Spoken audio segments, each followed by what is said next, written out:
हाँ जी अशफाक, तो जी। आज के इस क्लास में, प्रैक्टिकल क्लास में आपने आज क्या सीखा बताइए। मैंने कैमरे को जो है किस तरीके से रिकॉर्ड जो वीडियोस होती है, हाँ। उन वीडियोस को अगर कोई इंसिडेंट होता है, कोई हादसा अगर होता है, हाँ। तो उसको किस तरीके से, अगर हमारे पास जैसा पुलिस आए पूछा कि भाई ये टाइम पे इंसिडेंट हुआ, हादसा हुआ, आप मुझे ये टाइम का क्लिप निकाल के दो, तो वो क्लिप निकाल के इजीली दे सकते हैं। ओके। प्लेबैक वगैरह करने पे वो जो चीज़ें हैं वो काफ़ी, मतलब हमारे सर का जो समझाने का तरीका है काफ़ी अच्छा है। और मैं यही चाहूँगा कि देखिए, दूसरी जगह पे तो दूसरे इंस्टीट्यूट में भी मैं होके आया, लेकिन कैसा है, सब जगह धोखा फरेब ये सब ही है। यहाँ पे सिखाने का तरीका अच्छा है। यहाँ पे फायर अलार्म सिस्टम भी सर ने मुझे सिखाया, काफ़ी अच्छा सिखाया। ठीक है, तो अभी के आज का जो प्रैक्टिकल क्लास था, आज के प्रैक्टिकल क्लास में मतलब आपने एग्जैक्टली ये प्रैक्टिकल किया कि डेटा कैसे बैकअप करना है, मतलब पेन ड्राइव में कैसे कॉपी करना है। ठीक है जी। तो कितना आसान है ये करना? जी हाँ, करना बहुत आसान है, लेकिन बस समझाने का तरीका एक अच्छा होना स्टेप्स चाहिए। बताइए, आप किस तरह से ये किए प्रैक्टिकल, स्टेप्स बताइए। स्टेप्स सबसे पहले क्या करना है? सबसे पहला तो प्लेबैक में जाना है। ठीक है। प्लेबैक में जाके डेट और टाइम सेलेक्ट करना है। हाँ। और डेट और टाइम सेलेक्ट करने के बाद कैमरा सेलेक्ट करना है, कौन से कैमरा से अपने एक्सीडेंट वगैरह चेक करना है सब। ओके। तो चेक करने के बाद और फाइल को जिनको चाहिए उन पेन ड्राइव लेके दे देंगे। ग्रेट, बिल्कुल। अभी आपने जो फाइल कॉपी की है पेन ड्राइव में, मुझे चला कर दिखाइए कंप्यूटर पे, तब जाने कि सच में आपको प्रैक्टिकल समझ आया। जी सर। ये देखिए, सबसे पहले तो इजीली हमें जो है ये जो पेन ड्राइव है उसको प्रॉपर्ली लैपटॉप के साथ कनेक्ट कर देना है, और कनेक्ट करके जो है विंडोज़ ई से जो है इसके अंदर अपना डिस पीसी के अंदर जाना है, और वहाँ पे जो हमारा पेन ड्राइव है उसको सेलेक्ट करना है। सेलेक्ट करने के बाद में जो फोल्डर हमने बनाया, जैसे यहाँ पे मैंने मेरे नाम का फोल्डर बनाया अशफाक का, तो इसके अंदर जा करके फिर ये जो प्लेयर है, ये प्लेयर को जो है ओपन करना है, और ओपन करने के बाद में फिर उसके अंदर जो भी फाइल हमने कॉपी की, जैसा मैंने सबसे पहले ये फर्स्ट फाइल जो कॉपी की है, बस उसको यहाँ से पकड़ के जो है यहाँ पे सीधा लेके आके ड्रॉप कर देना है। Very तो good, ये double देखिए click यहाँ पे देखिए, ये मैंने डबल क्लिक किया, और यहाँ पे जो है जो भी फुटेज हमें चाहिए इंसिडेंट के वक्त की, वो हम इजीली जो है दे सकते हैं। लेकिन हम लोग पेन ड्राइव में बैकअप लेते क्यों हैं? पेन ड्राइव में बैकअप लेते इसलिए ताकि कोई भी हादसा हुआ, कोई भी चीज़ है, अगर जैसा क्राइम ब्रांच वाले हैं या पुलिस वाले अगर वो डिमांड करते हैं कि हमें इसका फुटेज चाहिए, तो हम इजीली जो है उनको निकाल करके जो है दे सकते हैं इजीली। बिल्कुल। अच्छा, ओवरराइट जो वर्ड होता है उसका क्या मतलब होता है? शब्द ओवरराइट वर्ड का क्या मतलब हुआ? ओवरराइट का मतलब ये हुआ कि जैसा कि अगर हम एक मिसाल देना चाहूँगा कि हमारे घर में भी पानी की एक टंकी होती है, अगर उसमें भर जाते तो पानी भरता है और हम उसे यूटिलाइज करते हैं, फिर पानी हम उसमें भरते हैं, तो ये एक प्रोसीजर होता है, ये एक रिसाइकलिंग सिस्टम होता है।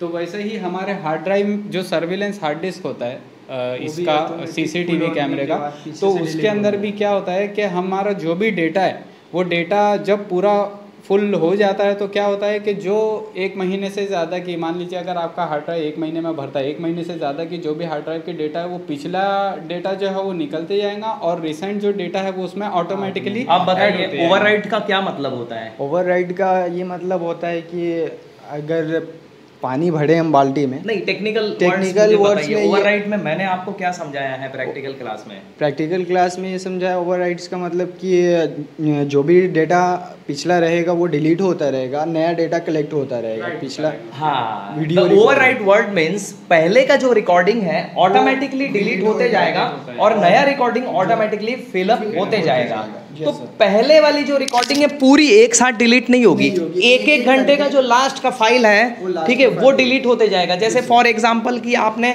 22 डेज का एग्जाम मिल रहा है रिकॉर्डिंग, तो 23rd डे को क्या होगा, जो फर्स्ट था पहले दिन का जो एक पहला स्लॉट है 1 घंटे का, वो डिलीट होगा। कभी भी पूरी हार्ड डिस्क एक साथ डिलीट नहीं होती है। दूसरी चीज, क्या हम कट पेस्ट कर सकते हैं किसी फाइल को? नहीं, कट पेस्ट नहीं कर सकते हैं। क्यों नहीं कर सकते हैं? क्योंकि कट पेस्ट करने पर ये होगा कि मान लीजिए कोई चोर है, कोई क्राइम किया है किसी ने, अब या तो वो फाइल को, पर्टिकुलर फाइल को सिलेक्ट करके वो डिलीट मार देगा, या पर्टिकुलर फाइल को कट करके पेन ड्राइव में ले लेगा। ऐसा कंप्यूटर में होता है, हम लोग सर्विलेंस मशीन्स में ऐसा नहीं कर सकते। Only we can do copy paste. सिर्फ हम लोग सर्विलेंस, डीवीआर, एनवीआर कोई भी सिस्टम से खाली कॉपी कर सकते हैं, कॉपी करके पेन ड्राइव में पेस्ट कर सकते हैं। पेन ड्राइव के अलावा और किस में हम लोग डेटा ट्रांसफर कर सकते हैं?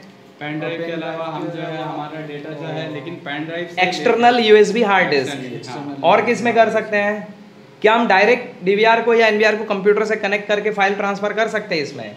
नहीं सर, उसके लिए कर सकते हैं। कर सकते हैं। कैसे करेंगे? नेटवर्किंग में ये पॉसिबल है। कंप्यूटर पे कंप्यूटर को हम लोग डायरेक्ट कनेक्ट कर लेंगे डीवीआर एनवीआर से, और वहां से भी हम लोग इसी तरह से प्लेबैक देखकर फाइल को कॉपी कर सकते हैं। तो ये चीज आपको अगले प्रैक्टिकल की जो क्लास होगी नेटवर्किंग की, उसमें सिखाई जाएगी।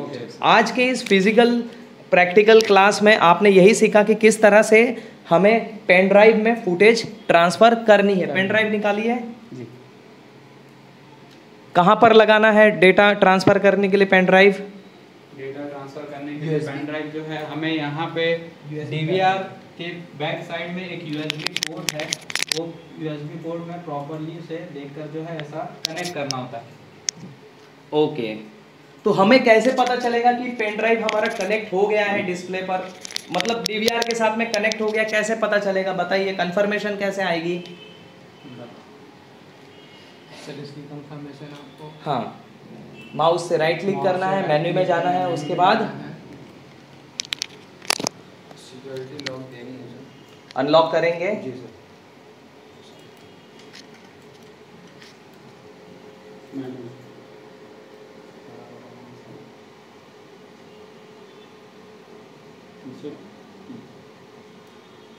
प्लेबैक में जाना है, प्लेबैक से भी एक्सपोर्ट सर्च में जाना है, यहाँ से सिलेक्ट करके एक्सपोर्ट करना है। ये देखिए यूएसबी फ्लैश डिस्क 11 यहाँ लिखा हुआ है यूएसबी फ्लैश डिस्क।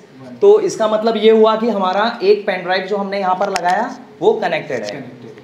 उसके बाद हमें जो भी फाइल ट्रांसफर करनी है उसका क्या प्रोसेस रहेगा? उसका प्रोसेस ये रहेगा, जो प्लेबैक से उसको पहले देखा जाए और कौन सा डेट है, कौन सा टाइम है, उस डेट एंड टाइम को अपने हिसाब से जो है सेलेक्ट करना है, और डिमांड के हिसाब से, रिक्वायरमेंट के हिसाब से, और फिर उसको जो है वो सेलेक्ट करने के बाद में फिर एक्सपोर्ट करना है पेन ड्राइव के अंदर, जो भी डेट एंड टाइम है वो सेलेक्ट करके, तो वो इजीली। ओके, सो आज के क्लास में इन्होंने ये सीखा कि किस तरह से पेन ड्राइव में फाइल को बैकअप करेंगे और प्लेबैक करेंगे, यानी कि जो स्टोर हुआ है डाटा हमारे डीवीआर सिस्टम के हार्ड डिस्क में, उसको किस तरह से बैकअप करना है पेन ड्राइव में, बैकअप करने के बाद किस तरह से हमें उसको कंप्यूटर पर प्ले करना है। इन शॉर्ट, डेटा बैकअप का आज प्रैक्टिकल क्लास हुआ जो इन्होंने बहुत अच्छे से सीखा। All the best.